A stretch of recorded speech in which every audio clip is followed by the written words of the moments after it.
क्या आपको मालूम है कि लक्ष्मी रूपी माता सीता ने भी अपने जीवन काल में एक ऐसा घोर पाप किया था जिसकी सजा उन्हें उनके उसी जीवन में मिली। यह जानने के बाद भी कि वह जो कर रही हैं वह सही नहीं है, फिर भी सीता माता ने एक पाप किया था जिसने उनको उनके पति से ही अलग कर दिया। क्या था वो पाप और किस श्राप के कारण सीता माता को पति वियोग से गुजरना पड़ा? एक कथा के अनुसार जब माता सीता अविवाहित थी, एक दिन सीता अपनी सहेलियों के साथ बगीचे में घूम रही थी। वहां उन्हें एक तोते का जोड़ा दिखाई दिया जो बहुत ही खूबसूरत था। उनकी नज़र तोते के जोड़े पे पड़ी। यह जोड़ा आपस में कुछ बात कर रहे थे। तोते के जोड़ों को आपस में बात करते देख माता सीता के अंदर जिज्ञासा उत्पन्न हुई कि यह दोनों क्या बात कर रहे होंगे। जिसके बाद माता सीता तोते के उस जोड़े के पास गई और उन्होंने सुना कि यह जोड़ा सीता माता और उनके पति यानी कि भगवान श्री राम के बारे में बात कर रहे हैं। पृथ्वी पर श्री राम नाम से विख्यात एक बड़ा सुंदर राजा होगा। उनकी महारानी का नाम सीता होगा। श्री राम सीता के साथ कई वर्षों तक राज करेंगी। धन्य है वह जानकी देवी और धन्य है वह श्री राम। तोता की ऐसी बातें सुनकर सीता ने सोचा कि यह दोनों तो मेरे ही बारे में बातें कर रहे हैं। इन्हें पकड़कर मैं उनसे अपने जीवन से जुड़ी सारी बातें पूछ सकती हूँ। इसलिए उन्होंने अपनी सहेलियों से उन दोनों पक्षियों को पकड़कर लाने को कहा। उनकी सहेलियां गई और दोनों पक्षियों को पकड़कर ले आई। तब माता सीता उन पक्षियों से कहती है, तुम दोनों बहुत ही सुंदर हो। देखो, डरो नहीं, मैं तुम्हें कोई नुकसान नहीं पहुंचाऊंगी। तुम बस मुझे ये बताओ कि तुम कौन हो और कहाँ से आए हो। राम कौन है और सीता कौन है? तुम्हें उनके बारे में कैसे पता है? माता सीता के पूछने पर दोनों पक्षी बताते हैं कि एक बहुत ही विख्यात महर्षि वाल्मीकि हैं। हम दोनों उन्हीं के आश्रम में रहते हैं। महर्षि ने रामायण नाम का एक ग्रंथ लिखा है जिसका पाठ उन्होंने अपने शिष्यों को भी कराया है।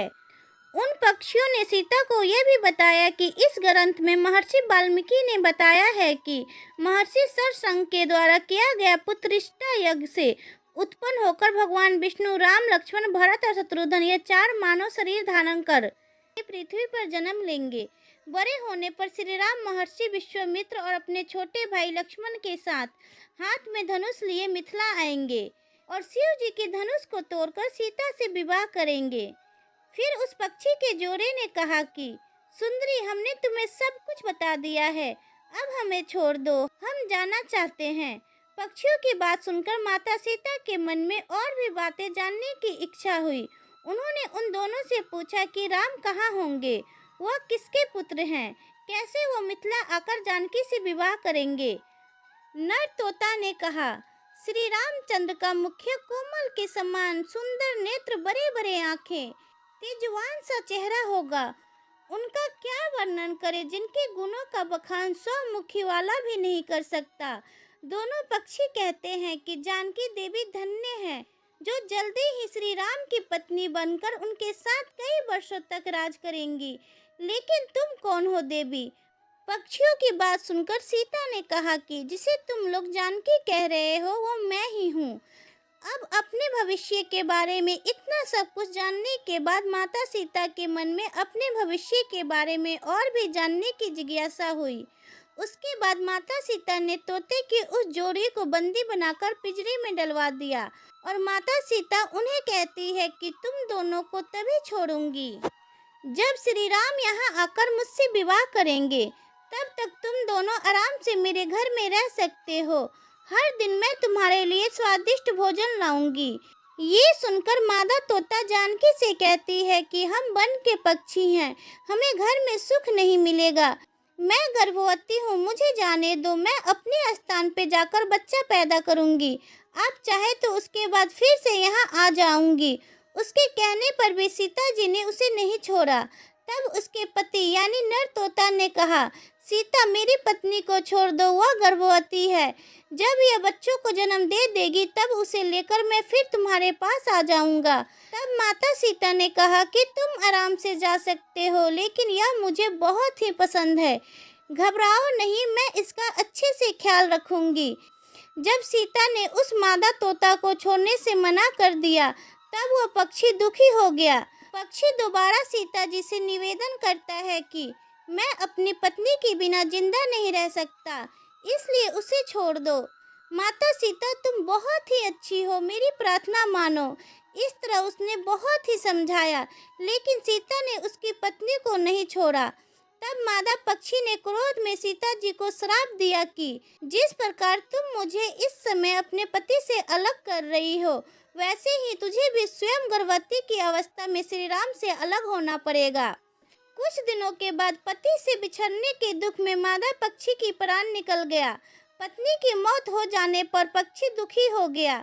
फिर वह सीता जी से बोला कि मैं मनुष्य से भरी श्री राम की नगरी अयोध्या में जन्म लूंगा। मेरे ही कारण तुम्हें पति के वियोग का दुख उठाना पड़ेगा। यही कहकर वह वहां से उड़ जाता है। कुछ सालों बाद उसका जन्म अयोध्या में धोबी के घर में हुआ। उस धोबी के कारण ही सीता जी का अपमान हुआ। उन्हें अपने पति श्री राम से अलग होना पड़ा।